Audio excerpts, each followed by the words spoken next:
Hello, in front of me I've got POCO X3 GT. In this video I'll show you how to access File Manager.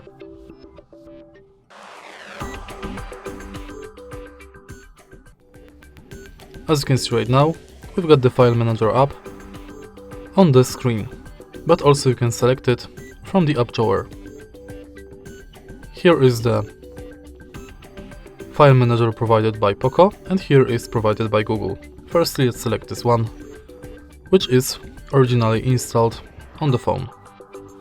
Thanks to this app, you've got access to your images, videos, documents, music, apps, Bluetooth and downloads, archives, and more. Also, you can check recent files right here.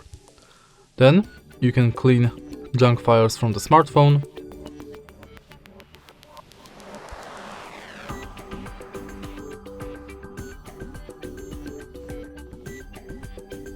And check your internal storage. If you go to menu, you've got access to connect to computer, transfer, deep clean, and more functions. And that's basically it. If you find this video helpful, please leave like, comment and subscribe.